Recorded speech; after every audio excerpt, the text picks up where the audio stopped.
Hey doing guys, time to do a little bit of a review on the People squad. We're actually sitting really well at 683 rank. I just want to go through all the trades that we made throughout the season, go back into our team, have a look from round one, sort of the team that we started with, and go through our rankings throughout the 16 rounds so far. And we're going to start with our first two trades for the year. We are currently sitting with 13, so we haven't used too many overall, but here we are. First two was Lodge and Kelly out, so they both got injured in our first one.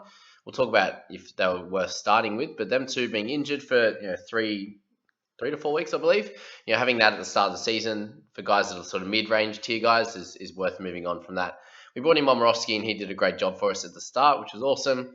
Tyrell Fulmano did okay, only made a little bit of money. We used him for a bunch of decent scores, and then he had a few light ones there before getting his big suspension. So I suppose that was an okay trade for someone that was around 330k at the time. Actually, 360 was at that time.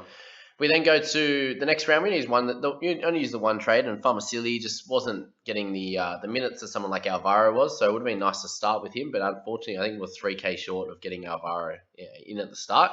But bringing in Schuster was a great trade for that one. In round 4, we got rid of Lockie Lamb and Fasula Malaawi, who both struggled a little bit, especially at the start. Lamb sort of never really kicked on. But trading them for Sam Walker, who came in and did really well, and then Tohu Harris. So that was a big trade for us, the Harris one. Early on in the rounds, we could have started with him. We chose to go for Feeder over Harris in that first bit, but that worked out really well. All right, we move on to the next one, and trading out Tex Hoy. So we started with him. He did okay at the start. Could have done a lot better, and then got injured, which cost him a couple more weeks that we might have needed him. But trading in O'Sullivan was kind of a contentious one at that 384k. He did end up getting a 50 and a 75 for us before getting a low one and then getting injured. So it's kind of a hit and miss one with that. He sort of did well enough to be like, yep, that was a good trade in.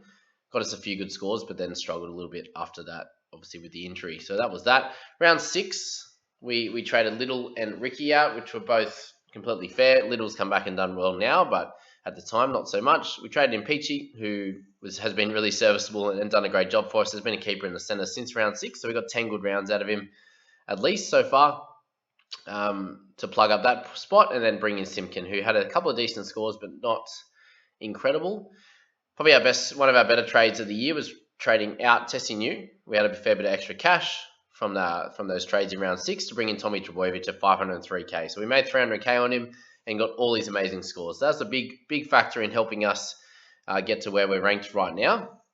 In round 8, we went O'Sullivan out by the time we could eventually get rid of him, and also Turpin. So we actually got rid of Turpin at a good price, thankfully, at 635 before he dropped down into the 500s, the low 500s, which was good. Brought in Walsh really early, so we got him at 254. He's obviously at 550 now, approximately. And then brought in Moses. So he's been a little bit up and down. He's actually finally got back to that 680k price point. But, really, overall, that's been a solid trade. We still own him now. He's done a job, averaging just over 50 for us. So that's good. No trades in round 9. We kind of were pretty diligent with trades for a while there. And our only real bad trade was, we'll talk about Olam in a second, but we traded out Stefano and Simpkin in this one, both around that, combining for 400k each. Had a fair bit in the bank, and we went for Pangai, who has been really serviceable until he got suspended here. And then Tyson Gamble, who's proved to gain 160k for us, which is good. At the time, I think we picked him up and he got 3 or 4 in that first game, so that wasn't great, but it's what it is.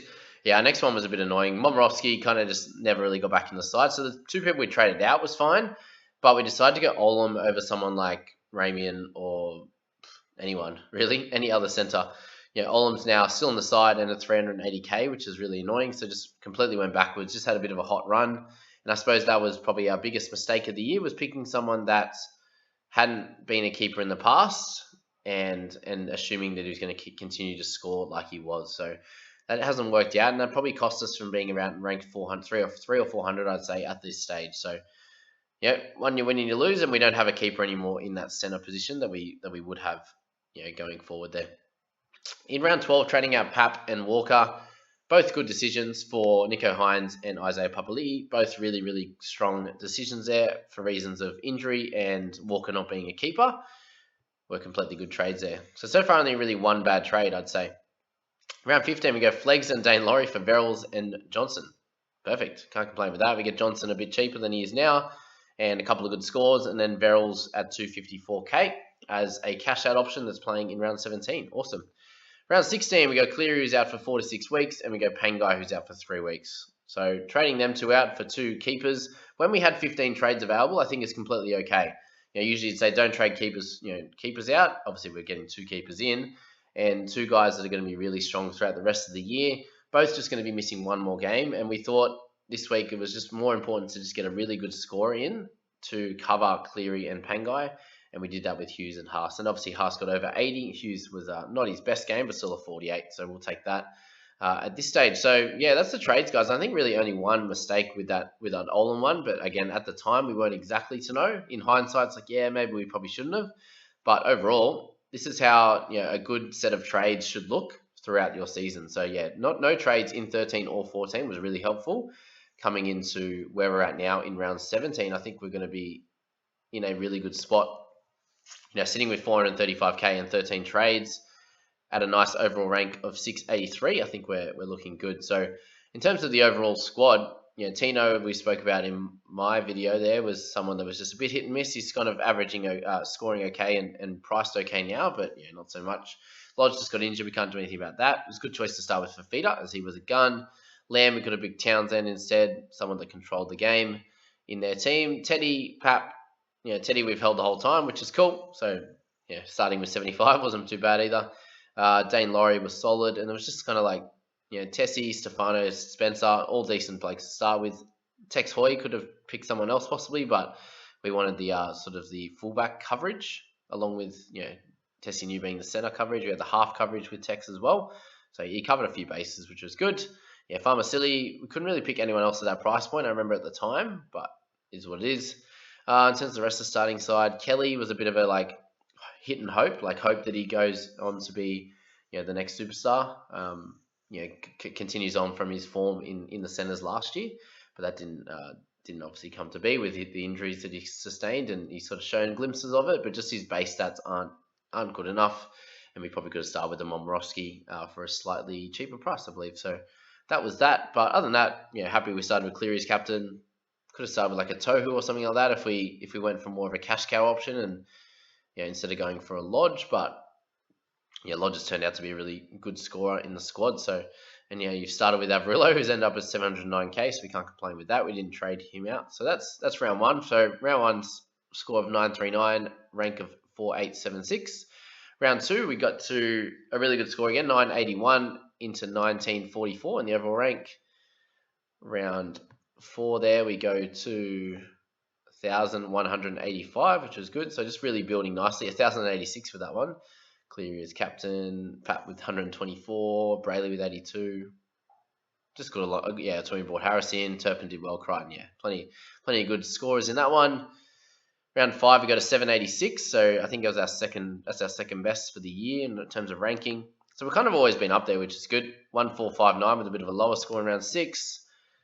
1760, 1550, 1762. We've kind of held the spot all year, haven't we? 1446, 1800. So getting a little bit worse. 1432. These are the times we've got. And we're not making trades in round 13 here. And round 14, we kind of held the rank over the 2 weeks. That's pretty cool to not trade at all and still hold rank.